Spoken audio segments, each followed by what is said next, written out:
तो हमने क्या पढ़ा कि अगर कोई पार्टनर है वो कंपनी में कुछ इन्वेस्ट करता है, करना ही पड़ता है, विदाउट इन्वेस्टमेंट आप कंपनी कैसे स्टार्ट करोगे, राइट। तो मैंने और मेरे फ्रेंड ने अगर कुछ पैसे कंपनी में लगाए तो उस पैसों को हम क्या बोलते हैं, कैपिटल, जो हम कंपनी स्टार्ट करते वक्त लगाते हैं, राइट। तो वो मैंने लगाया, पार्टनर ने लगाया, तो पार्टनर से रिलेटेड अगर कैपिटल की एंट्री आपको करनी है तो आप कहाँ करोगे, पार्टनर्स कैपिटल अकाउंट। या फिर ऐसा एज्यूम करते हैं कि हमारी टी शर्ट्स की कंपनी, राइट, हमारी टी शर्ट्स की कंपनी है, तो अभी कुछ टी शर्ट मुझे चाहिए पर्सनल यूज के लिए, तो फिर मैं क्या करूंगा, मेरी खुद की कंपनी रहते हुए बाहर से खरीदूंगा क्या, नहीं, तो मैं क्या करूंगा, मेरी ही कंपनी से सपोज मैंने 10 टी शर्ट्स ले ली, राइट।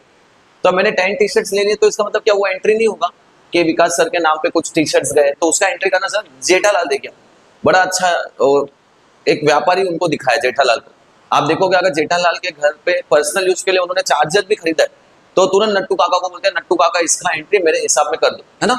तो जब हम पर्सनल यूज के लिए कोई चीज अपने ही कंपनी से लेते हैं, that is called as drawing.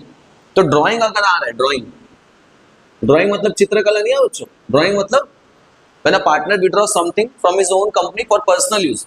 जब इंसान अपने ही कंपनी से कुछ पर्सनल यूज के लिए लेता है तो उसको हम क्या बोलते हैं, ड्राइंग। अब ड्राइंग देखो फैक्ट्री से रिलेटेड नहीं, ड्राइंग ऑफिस से रिलेटेड भी नहीं, ड्राइंग किससे रिलेटेड है, पार्टनर से रिलेटेड। तो वो किसकी एंट्री किसमें होगी, पार्टनर्स कैपिटल अकाउंट। लास्ट वाला जो बचा है ना, बैलेंस शीट, इसमें आती है बच्चों लायबिलिटीज एंड एसेट्स। अब लायबिलिटीज एंड एसेट्स मतलब क्या, लायबिलिटीज बच्चों मतलब हमारे ऊपर जितने भी उधार है या जो भी चीजें मुझे पे करनी, जैसे कुछ बेसिक चीजें हम सब पे उधार होती है, मतलब आपके मम्मी पापा पे होती होगी, जैसे लाइट बिल हो गया, है ना, आपकी पढ़ाई के पीछे का खर्चा हो गया, और हेल्थ के पीछे का जो खर्चा हो गया, अगर आप रेंटेड घर में रहते हो तो उसका रेंट हो गया, तो ये सब हमें भरना ही है नहीं हम। So this are called as what, liabilities, right. Similarly अगर एसेट्स की बात करें हम, तो जैसे अभी मैं यहाँ पे पढ़ा रहा हूँ, तो ये बोर्ड ये मेरा है, ये मेरा एसेट है, मेरी प्रॉपर्टी है। अगर मेरे पास कोई कार है तो वो मेरी एसेट है, राइट। या फिर मेरे पास जो फोन है जिससे मैं रिकॉर्डिंग कर रहा हूँ वो भी मेरा क्या है, एसेट, मतलब आपकी कोई भी प्रॉपर्टी। इसमें भी एसेट में बहुत सारे टाइप्स होते हैं, हम जाएंगे उस पर भी डिटेल में, तो उसको हम क्या बोलते हैं, एसेट। तो जितनी भी लायबिलिटी है, जितनी भी एसेट्स है, अगर उनकी एंट्री आपको करनी तो उसकी एंट्री किसमें आएगी, बैलेंस शीट। मतलब ले दे के हमारा पूरा लेसन इन 4 टेबल्स के पीछे ही घूमता है। अगर आपको 4 टेबल समझ में आ गए तो lesson would be very easy. Again I am saying it is challenging but मजा आ गया। तो फिर से देखिए, ट्रेडिंग अकाउंट में हमको फैक्ट्री रिलेटेड चीजें एंट्री करनी है, प्रॉफिट एंड लॉस अकाउंट में हमको ऑफिस रिलेटेड एंट्री करनी है, पार्टनर्स कैपिटल अकाउंट में हमको पार्टनर से रिलेटेड जितने भी एंट्री वो करनी है, एंड बैलेंस शीट में हमको लायबिलिटी एंड एसेट्स की एंट्री करनी है, ठीक है। अब इसके बाद हम लोग क्या करते हैं, एक एक टेबल को इन डिटेल भी देखते हैं ताकि आपको कुछ और भी डाउट हो तो वो क्लियर हो जाए। उसके बाद हम थोड़े बहुत एडजस्टमेंट देखेंगे, फिर हम क्वेश्चंस को स्टार्ट करें। ओके ठीक है, चलिए इसको देखते हैं। आज हम लोग देखते हैं ट्रेडिंग अकाउंट को देख लेते हैं अच्छी तरीके से। ओके तो हम लोग देखते हैं सबसे पहला टेबल जो हमारा है वो कौन सा है, ट्रेडिंग अकाउंट। और मैंने बताया था अगर अकाउंट वर्ड है इसका मतलब उसमें क्या आएगा, डेबिट एंड क्रेडिट। तो देखिए यहाँ पे आपको लेफ्ट में दिख रहा होगा, मैंने यहाँ पे डेबिट लिखा है, राइट, और यहाँ पे राइट साइड मैंने लिखा है क्रेडिट। तो आपको ध्यान रखना है डेबिट हमेशा लेफ्ट में होता है और क्रेडिट हमेशा राइट में होता है। किसमें, अकाउंट्स में, स्टेटमेंट में नहीं। ओके अच्छा देखो, अभी सबसे इंपॉर्टेंट कैसा ना कि बच्चों छोटी छोटी चीजें होती है जिससे हमारे मार्क्स कट जाते हैं, तो उस चीज का हमको ध्यान रखना है। ट्रेडिंग अकाउंट क्योंकि हमारा पहला अकाउंट है, फिर उसके बाद प्रॉफिट एंड लॉस बनता है, फिर पार्टनर्स कैपिटल बनता है, फिर बैलेंस शीट बनता है, इसीलिए हमको ट्रेडिंग अकाउंट में ये स्टेटमेंट लिखना जरूरी है। अभी हम लोग एज एन एग्जांपल 2 ही पार्टनर ले रहे हैं, mister X and mister Y. आपके क्वेश्चन में है बहुत सारे ऐसे क्वेश्चन है जिसमें 3 पार्टनर है, तो हम लोग यहाँ पे mister X, mister Y and mister Z, जो भी नाम दिया रहेगा उसमें एक्स वाई जेड।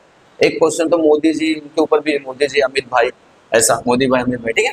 तो यहाँ पे आपको स्टार्टिंग में सबसे पहले क्या लिखना है, in the books of mister X and mister Y, मतलब हम उनके लिए अकाउंट बना रहे हैं, उनके बुक्स में अकाउंट बना रहे हैं, ये मैंडेटरी है। उसके बाद क्या लिखना है आपको, ट्रेडिंग अकाउंट। अब यहाँ पे एक प्रॉब्लम क्या पता है, हम कॉमर्स के लोगों को ना ऐसा अकाउंट शॉर्टकट में लिखने की आदत है, बट यहाँ पे ये अलाउड नहीं है, तो आपको थोड़ा सा ध्यान रखना है, प्रिकॉशन रखना है थोड़ा सा। तो आपको क्या लिखना है, trading account for the year end, as it is ऐसे ही लिखना है। अभी हम प्रॉफिट एंड लॉस अकाउंट बनाएंगे तो वहां पे क्या लिखेंगे, profit and loss account for the year and. Partners capital में भी लिखना है क्या, नहीं, पार्टनर्स कैपिटल में ऐसा कुछ भी लिखने की जरूरत नहीं, लेकिन ट्रेडिंग अकाउंट में, प्रॉफिट एंड लॉस अकाउंट में आपको ऐसा लिखना है, क्या लिखना है, trading account for the year ended. अब ये क्या है, 31 मार्च 3 है, ये 31 मार्च 2000 जो भी आएगा। अब हम कॉमर्स के बच्चे तो हमको पता है दुनिया के लिए न्यू ईयर होता है 1 जनवरी, लेकिन हमारे लिए न्यू ईयर कब होता है बच्चों, 1 बोलिए अप्रैल, है ना। हमारे लिए नया साल कब स्टार्ट होता है, 1 अप्रैल, और एंड कब होता है, 31 मार्च। और हम लोग अकाउंट्स कब बनाते हैं, अभी आपकी कंपनी में सेल हो रहा है, उसी बीच में आप प्रॉफिट लॉस निकाल सकते हो क्या, नहीं निकाल सकते ना, हमें वेट करना पड़ता है कि पूरा सेल क्लोज हो जाए और तब जाके हम कंपनी का profit loss balance sheet and all करेंगे फाइनल। तो इसलिए हम लोग जो भी अकाउंट्स बनाते हैं कब बनाते हैं, 31 मार्च को। राइट। इसलिए आप देखो 31 मार्च को सीए के पास चले जाओ, उनको सांस लेने को टाइम नहीं होता। और बहुत सारी कंपनियां तो एम्प्लॉयज मतलब सेलिंग बंद कर देते क्योंकि उनको सब कुछ क्लोज करना होता है, सब अकाउंट्स बंद करने होते हैं। और बहुत सारे जो सेल्स सर्विसेज है वो और पीक पे आ जाते हैं, आपको डिस्काउंट भी मिलता है अच्छा खासा कि हमको ये मतलब एक टारगेट खत्म करना है, हमारा 31st ईयर एंड आने वाला है, हमको सब चीजें खत्म करनी, बेच के फ्री होना है, तो वहां पे चीजें सस्ती भी हो जाती है। तो 31 मार्च को ही आपको सब कुछ करना है। प्रॉफिट एंड लॉस में हम क्या लिखेंगे, profit and loss account for the year and 31 मार्च, और जो भी ईयर आपको दिया रहेगा वो ईयर आपको यहाँ पे मेंशन। जैसे फॉर एग्जांपल मैं यहाँ पे लिखता हूँ 2025, तो जो भी आपको दिया रहेगा वो आपको लिखना है, ठीक है। चलो, अब ट्रेडिंग मतलब डेबिट और क्रेडिट का थोड़ा सा बेसिक आप समझ लो। डेबिट मतलब क्या होता है बच्चों, डेबिट मतलब होता है all expense and loss, and credit मतलब होता है ऑल इनकम एंड गेन।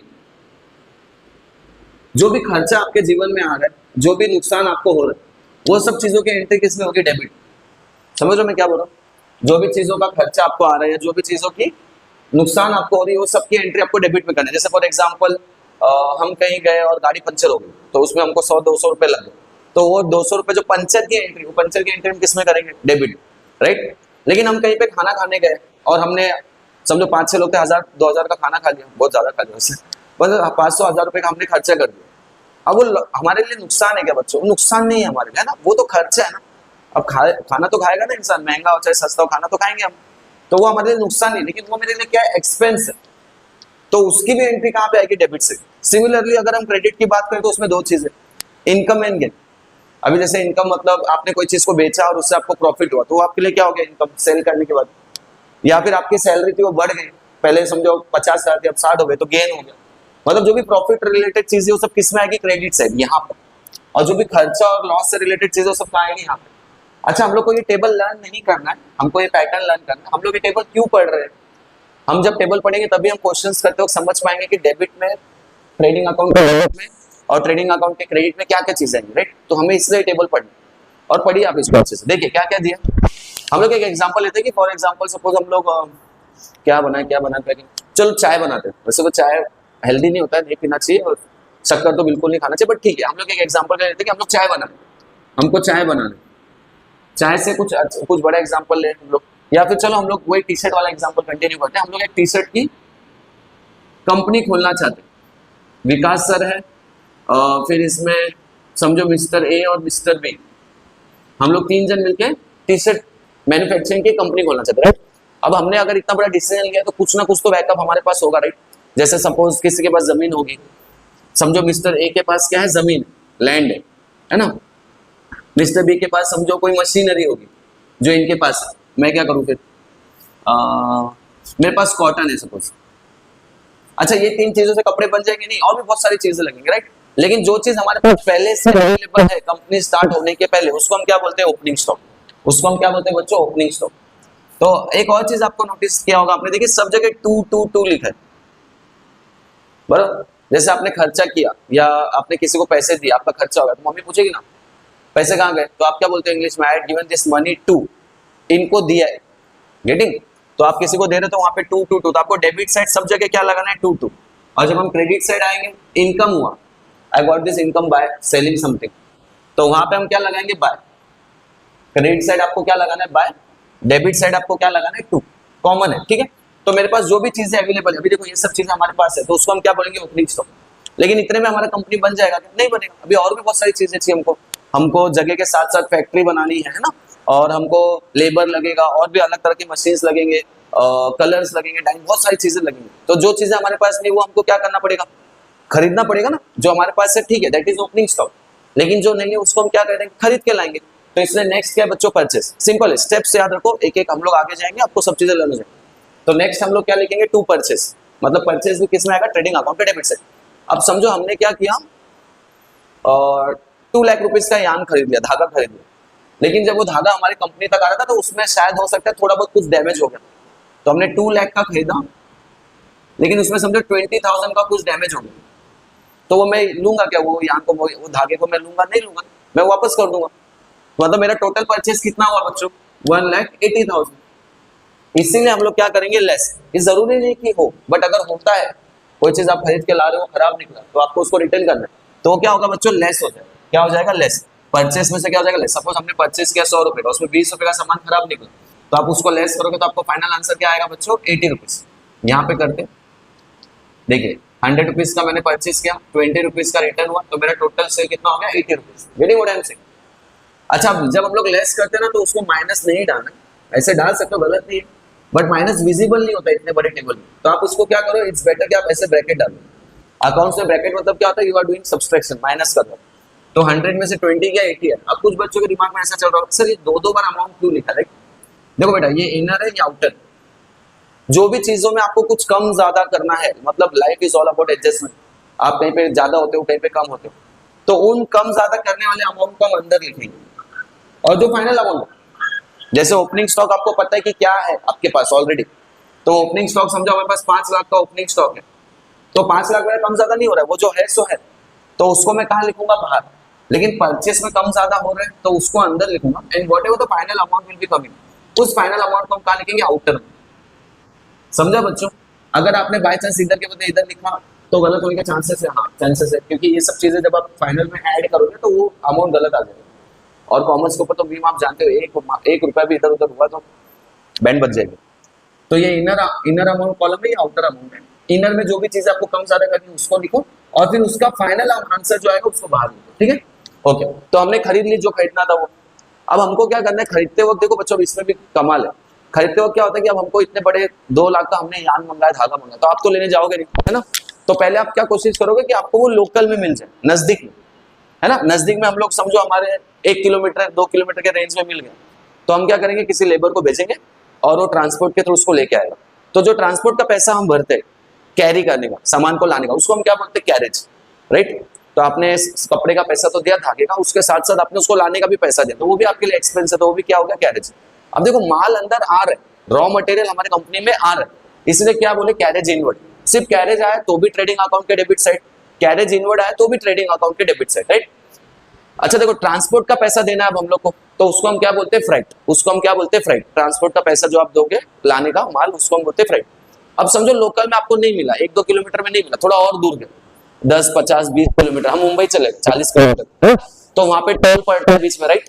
तो वो टोल का भी तो पैसा हमको देना पड़ेगा, वो भी तो हमारे लिए खर्च है, तो इसलिए क्या आया, ऑक्ट्रेट। देखो क्या आया बच्चों, ऑक्ट्रेट। अब समझो मुंबई में भी नहीं मिला, हमको देश के बाहर से लाना पड़ रहा है। अब देश के बाहर से, जैसे आपको पता है कि बहुत सारे जो कपड़े बनाने की मशीनों चाइना से आती है, जापान से आती है, कोरिया से आती है, तब हम लोग बाहर से कुछ मंगा रहे हैं, तो सिर्फ लेबर से काम चलेगा क्या, नहीं चलेगा। हमको अगर हम लोग बाहर से कुछ मंगा रहे हैं तो हमको उस पर टैक्स भरना पड़ता है ना, और उसको हम क्या बोलते हैं बच्चों, इम्पोर्ट ड्यूटी। अगर हम सेल करेंगे तो क्या भरते हैं हम लोग, एक्सपोर्ट ड्यूटी। इम्पोर्ट एक्सपोर्ट सुना ना, तो जब हम कुछ मंगाते हैं तो उसको हम क्या बोलते हैं, इम्पोर्ट ड्यूटी। वो भी मेरे लिए एक्सपेंस है, तो वो भी मुझे यहाँ पे भरना पड़ेगा। अब समझो वो भी नहीं मिला, तो आपने रुस्तम पिक्चर तो देखी होगी, है ना? रुस्तम पिक्चर आपने देखी, उसमें देखो वो अक्षय कुमार व्हाइट यूनिफॉर्म में रहता है ना? उसको हम क्या बोलते हैं, कस्टम ऑफिसर्स। अभी कस्टम ऑफिसर्स क्या करते हैं, अगर आप बाहर से कोई चीज ला रहे हो तो आपने उसका टैक्स दिया है कि नहीं दिया है, तो वो चेक करते हैं। तो हम लोग कोई चीज बाहर से लाएंगे तो हमको कस्टम ड्यूटी भी भरनी पड़ेगी, तो देखो कस्टम ड्यूटी भी हमारे लिए एक्सपेंस है। अभी देखिए बच्चों, एक बहुत लाइव एग्जांपल हम लोग ले सकते हैं ऑयल का। अभी स्टेट ऑफ हार्मर सबके लिए बंद है, लेकिन इंडिया के लिए फिलहाल अभी तक चालू है, और अच्छी बात है चालू है, हमारा देश महान है। तो अभी हम लोग क्या करते हैं, जो छोटी छोटी चीजें है उसको हम फ्लाइट के थ्रू ला सकते हैं, राइट? लेकिन जो बहुत हैवी मशीनरीज है, बहुत, जैसे अभी ऑयल, अभी वो टर्न्स में आता है, अब इतना हम फ्लाइट में लाएंगे तो कितना कॉम्प्लिकेटेड हो जाएगा, कितना खर्चा होगा। तो हैवी मटेरियल्स को या हैवी इक्विपमेंट्स को या हैवी चीजों को हम दूसरे देश से अपने देश में कैसे इंपोर्ट करते हैं, थ्रू शिप्स, राइट? शिप्स मतलब समुद्री रास्ते से लाते हैं। तो वो जो समुद्र में जहां पर शिप्स आकर रुकते हैं ना, उस जगह को हम लोग बोलते हैं डॉक। क्या बोलते हैं, डॉक, DUC के, राइट? जैसे प्लेन्स आके जहां पे रुकते हैं उसको हम एयरपोर्ट बोलते हैं, ट्रेन आके जहां पे रुकते हैं उसको रेलवे स्टेशन बोलते हैं। ऐसे अगर हमने शिप से कोई सामान हमारे कंपनी के लिए मंगा है और वो हमारे डॉक पे, यानी कि वो बंदरगाह शायद बोलते हैं, वहां पे आकर अगर शिप रुकते तो उसके भी चार्जेस हमको भरने, तो उसको हम क्या बोलते हैं बच्चों, डॉक चार्जेस। अब हमारी मशीन समझो वहां तक आ गई और हमने उसको कैरेज, फ्राइट वगैरह, ऑक्ट्रे वगैरह भर के हमारे कंपनी तक मंगा लिया, ठीक है?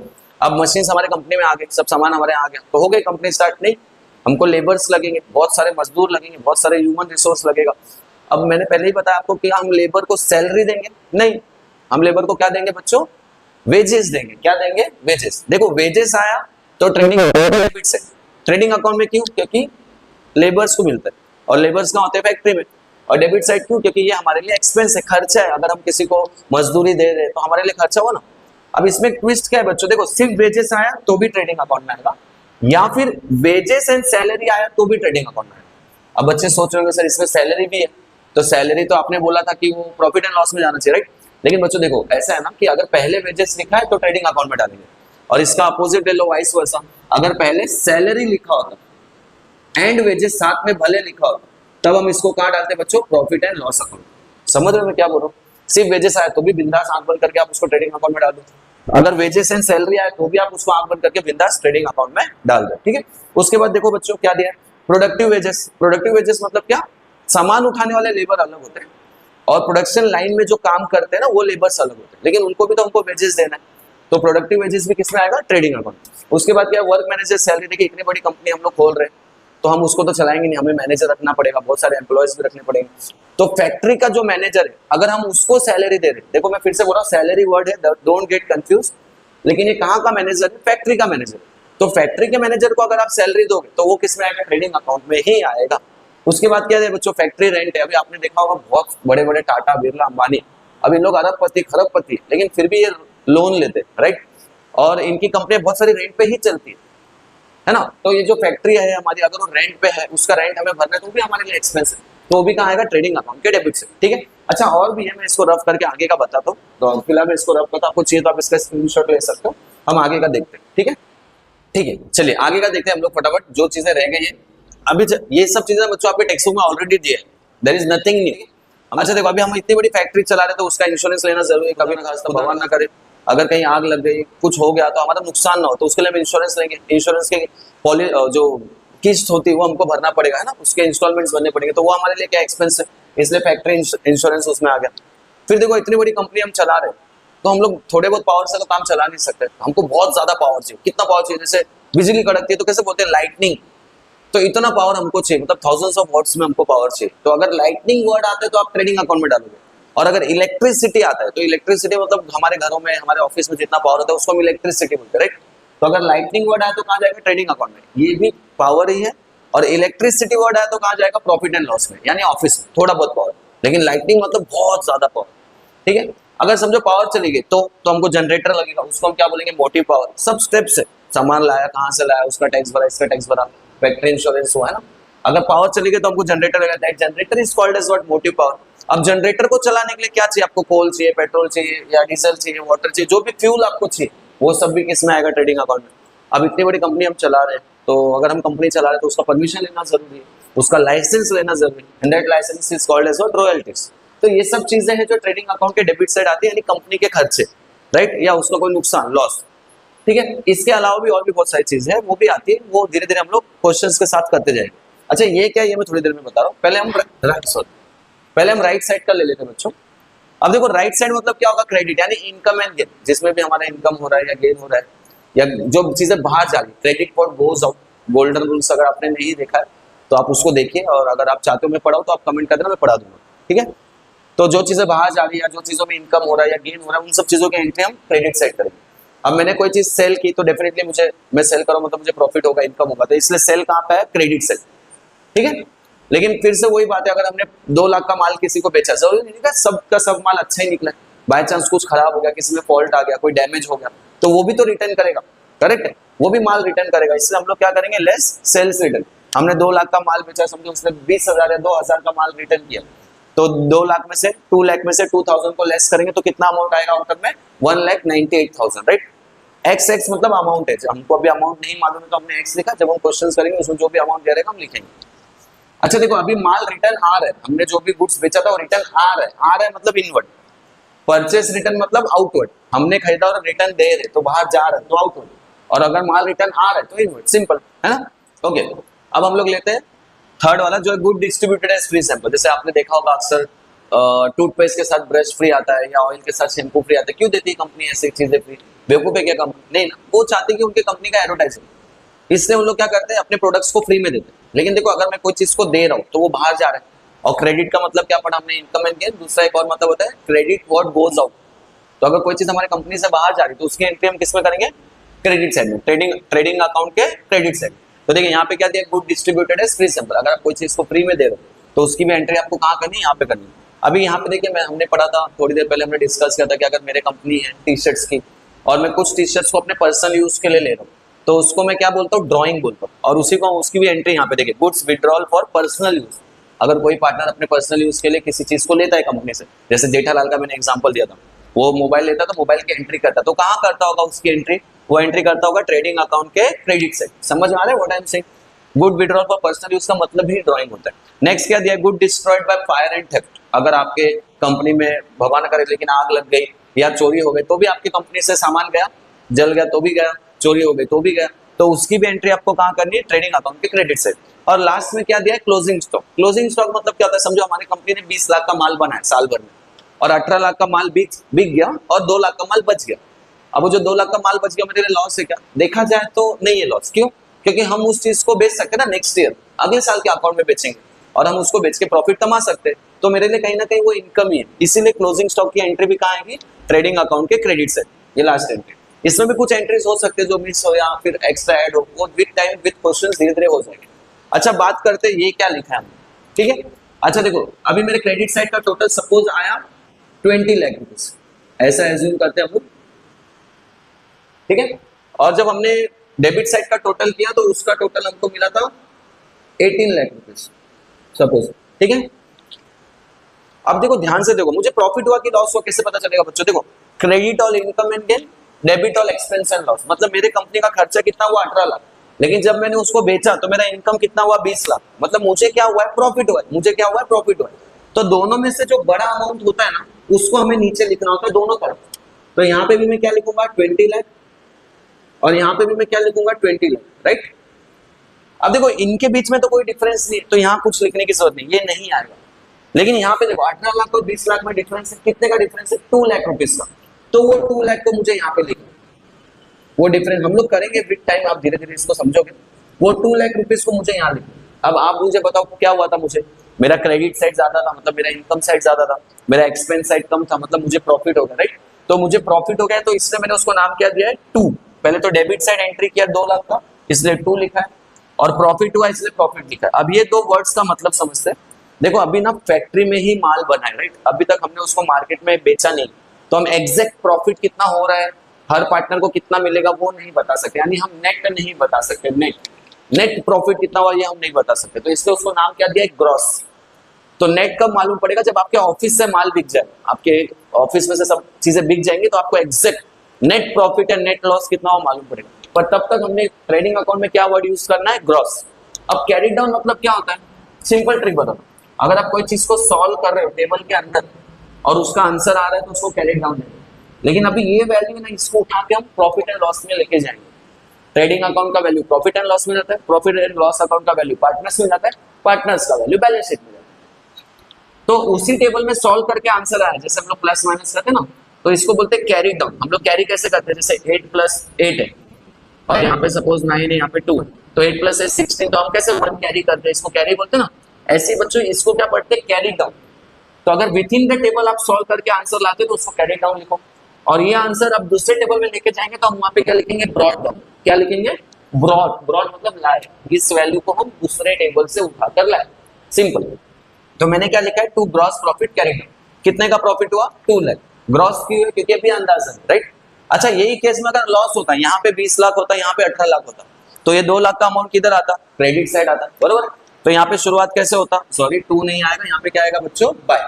तो यहाँ पे शुरुआत कैसे होता, बाय से होता, ग्रॉस होता। अब मेरे को डेबिट साइड 20 लाख आया, क्रेडिट साइड 18 लाख आया, मतलब मुझे लॉस हो गया, इसलिए यहाँ पे वर्ड क्या यूज किया है, लॉस, और आगे क्या, कैरी डाउन। दोनों की एंट्री नहीं करनी, आइदर प्रॉफिट होगा आइदर लॉस होगा। हमने क्यों लिखा है, अब यहाँ पे क्यों दोनों लिखा है, मैंने पैटर्न समझाने के लिए, राइट। लेकिन आपको आइदर प्रॉफिट होगा या आइदर लॉस होगा। तो इस तरह से हमारा ट्रेडिंग अकाउंट का पूरा टेबल खत्म होता है। नेक्स्ट वीडियो में हम लोग क्या देखेंगे, प्रॉफिट एंड लॉस अकाउंट, ठीक है। अभी इसमें आपको टाइम लगा क्योंकि ये फर्स्ट वीडियो था, आप धीरे धीरे समझ पा रहे हैं, हम धीरे धीरे एक्सप्लेन कर रहे हैं, फिर धीरे धीरे हमारी स्पीड भी बढ़ेगी, ठीक है। Thank you.